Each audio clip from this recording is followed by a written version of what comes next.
Hello, magandang araw sa ating lahat mga kaibigan, mga kalingap. Narito na naman tayo sa ating YouTube channel at gagawa tayo ng panibagong reaction video.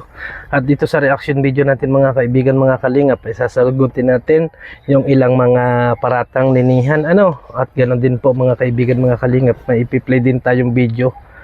May ipi-play din tayong video na patunay na hindi nagsisinungaling ang Jomcar mga kaibigan, mga kalingap. Kasi kadalasan kasi yung mga sinasabi ng mga viewers or yung mga basher, lalo ni Nanihan, ay pira-pira lang ang labanan at maraming yung kanyang mga ipinost kagabi at ganoon din po sa ibang community ng Biansi ba yun? Biansi. Ang dami rin po dyan na mga ipinupos nila laban dito kay Carla at ikino-compare nga itong si Biansi at si Carla. At yan po yung ating pag-uusapan mga kaibigan, mga kalingap, yung mga bagay na yan. Pero bago yan, i-shoutout muna kay Kuya Bal Santos Matubang, Kalingap Rob, and Atid na. At sa lahat ng ating mga viewers, mega love shoutout po sa inyong lahat. Di sabi ko lang na Ate B considerate and Ma'am Misty Kayon. Sana po suportahan ninyo ang kanyang mga YouTube channel. Kasi sila po yung mga legit na nakilala natin dito sa Kalingap na hanggang ngayon ay nandyan po sa Kalingap. Naka-silent viewers lang po talaga sila pag minsan kasi meron din po silang trabaho. At ganoon din po kay Miss Gingging Vlog 1991. Sana po suportahan ninyo yung kanyang YouTube channel. So dumako na nga tayo mga kaibigan, mga Kalingap. Bago natin i-play itong video na to, ay pasadasan muna natin at bigyan natin ng kasagutan yung mga sinasabi nga Ninihan dyan sa kanyang post na ang Jomcar daw ay humihingi ng katahimikan or parang humihingi ng huwag ng ibas, ganoon. Parang yan ang sinasabi Ninihan dyan sa kanyang mga post mga kaibigan, na totally napakahaba ng post niya. Pero ang i-highlight lang natin dito yung mga sinasabi niya na kondisyon, kasi may mga kondisyon siya kay Carla at Jomar. At ang kondisyon nga niya dyan mga kaibigan, mga kalingap, ay mas mabuti pang itigil na lang ang Jomcar kaysa naman makipagplastikan sa mga viewers. Kasi sabi nila, balang araw ay matindi yung magiging galit ng mga viewers sa inyo kapag hindi kayo nagkatuluyan. Ito lang yung masasabi ko kay Nihan, kahit na yan ay mag-boyfriend mga kaibigan, kung talagang hindi nakatadhana, wala tayong magagawa at hindi natin pwedeng kagalitan si Carla at si Jomar kung hindi talaga sila ang magkapalaran. Hindi po. Kasi hindi naman pwede natin parang inaano na natin yung Panginoon kapag pinilit natin yung mga bagay-bagay na ganun, di ba? At saka doon sa kondisyon mo na ihinto na lang yung love team kasi para matahimik ang Jomcar, ay parang hindi maganda, Ibig sabihin ba na hanggat nandyan ang Jomcar ay hindi ka titigil sa kababas? Ay para sa akin lang, sa ngayong panahon at sa status ng Jomcar ngayon, ako ay okay na ako dyan. Wala na akong problema dyan. Kasi nakikita ko na meron talagang ability or meron talagang magandang nangyayari, or ibig sabihin natin hindi maiitago na merong relasyon. Diba? Kasi sa mga kilos, sa kanilang mga galawan at sa laging silang magkasama, doon pa lang mga kaibigan, mararamdaman na natin na meron. Pero ditong mga basher, ang inasabi nga nila ay ihinto na lang ang Jomcar para matigil na yung bashing sa kanila. Ang tanong ko naman kay ikaw lang ba yung may karapatan or ikaw ba yung may na magpatigil ng Jomcar? Para saan? Hindi po pira-pira ang Jomcar na inasabi ninyo. Ano ba yung nasa katayuan mo? Inggit ka ba or concern sa viewers or ano? Pero ang nakikita ko, hindi ka concern sa viewers, bagkus concern ka doon sa inggit mo about sa pera. At ito lang yung aking friend kita sa Facebook, pero hindi mo na i-post yung mukha mo. Bakit hindi mo kaya ipakita yung mukha mo para malaman namin kung sino ka ba talaga? Kasi doon sa mga post mo sa laban dito kay Carla at kay Jomar, ay parang totoong-totoo ka. Pero sino ang nasa likod mo? Sino ang nasa likod mo? At kung talagang ikaw ay may paninindigan at talagang ikaw matapang, i-post mo ang mukha mo. Oo.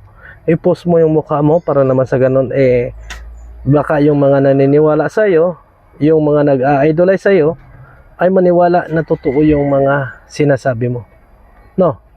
At saka dito sa ano, sa kabilang bakod, wag na ninyong i-confirm or igaya yung iniidolo ninyo doon kay Carla kasi hindi naman niya nakikipagkompetensya. Ano?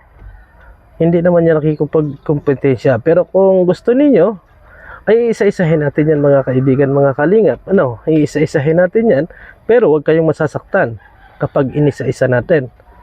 Doon lang tayo sa part na pair. No, doon lang tayo sa part na pair. Kaya wag na ninyong hintayin na isa-isahin natin yan. Itigil nyo na. Itigil nyo na para mas maganda naman ang usapan. Ano? At mag-focus na lang kayo doon sa ina-idolize ninyo at wag dito sa Jomcar. Kasi kung gusto ninyo na i-ano natin, pag isa-isahin natin ang katangian, ay baka matalo kayo, ay baka masaktan kayo.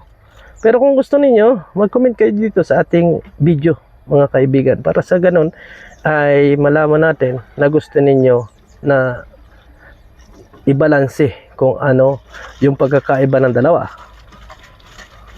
So, panoorin na po natin ang video ni Kalingap Jomar. Sa ito dati Philip, may gusto lang din akong linawin. Kasi, so, I don't know kung ano naman to.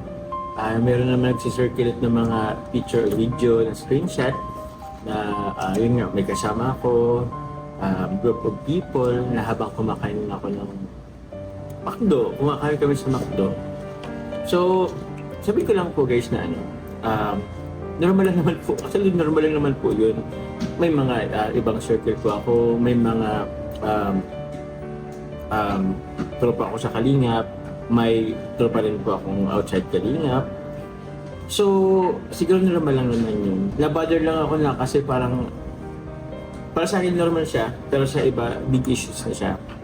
So, siyempre, actually nahirapan din ako mag-type. Pero yun nga po, it's a friend, at the same time po, brainstorming po ng mga ideas when it comes to business. Kasi ako guys, mahilig ako makipag-usap sa group of people na may mga ano po sa business.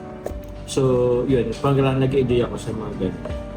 So, I don't know kung bakit siya naging big issue. Gusto ko lang naman kumain, gusto ko lang naman magkape, gusto ko lang naman po magkain ng fries burger sa akin. So, yun lang naman po. Wala pong anong issue po doon. Yun lang. Let's leave it there na lang po. And I hope na wag nyo na pong idamay po yung mga tao na andun. Unang-una hindi naman po pala ako nag-post, hindi ako nag-post. Pero yun, pasensya na din sa inyo guys na nadadamay pa and kung ano-ano pang nagsasabi ng ibang pa-share sa inyo. Wala naman kayong ginagawang mali, mga kasama. So yun na lang po.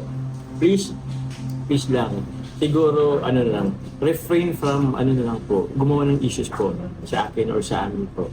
So, kasi wala naman po yan katuturan. Same with you guys, kumakain lang din po kayo guys sa McDo or kung saan po restaurant. Kami po, pare-pares lang din naman po tayo. So yun na naman po guys. And also, I would like to thank na rin po sa mga viewers, supporters po na nakakaunawa na yung normal life namin na dapat tawag niyan, private life na namin na sanay wag nang pakialaman. Diba? May mga supporters na nagtatanggol sa atin. Thank you very much. Sana kami mag-explain. Kumbaga, alam niyo naman po yun na normal lang naman yung ganun mga scenario po in real life. Sadyang nasa social media lang tayo talaga. So, hindi natin maiwasan na yung public or yung personal life namin is isa sa publiko din. Pero yun, thank you very much guys. Actually, aware naman siya dito ngayong BBC o. Tinatawa na lang. Ay, sorry. Wala. Yung kumbaga, kumbaga, chill lang. Tapos kayo, halos sumara-high blood na po kayo. Ayun, yan naman pero I love you titas. I love yung mga titas mga supporters. Siguro masyado lang silang mahal kami. Yes. Na parang hindi sila sanay, hindi lang po sila sanay na may makita ang ibang tao sa paligid na. So yun, I understand, we understand, but please do understand rin po ang aming mga personal spaces. Totoo naman kayo, Joms. Talagang nakikita ko lang din kasi talaga na masyado nila kayong mahalin. Si Carla, si Kuya Joms. Ayun. So, Yun na lang, tama naman yung sinabi mo rin, Kuya Joms. Yes po. So ayun mga kaibigan, malinaw naman na sa atin na oo, maraming nagpost ng picture, marami ang kung makalat na kung ano-ano na naman sa social media nung mga nakaraang araw. Si Joy ang inyong inapagmumura ng mga basher at kung ano-ano mga sinasabi kay Joy. Ngayon ay mga picture-picture naman at sinagot na yan ni Jomar mga kaibigan diyan sa kanyang video. Totoo naman yung inasabi mga kaibigan ni Jomar na hindi naman pwede na porket kayo ay may karelasyon, yun na lagi ang kasama ninyo. Sometime naman ay ibanding ninyo yung mga kamag-anak ninyo, yung mga kaibigan ninyo. Hindi naman yung puro syuta. Ay, ang tanong ko sa inyo, lalo na sa mga nagagalit at lalo na doon sa mga nagagawa ng issue. Kayo ba ay may karelasyon? Araw-araw nyo na lang bang kasama yung boyfriend ninyo? Araw-araw na bang kasama ninyo yung inyong asawa at hindi na kayo nakikipag-usap sa iba?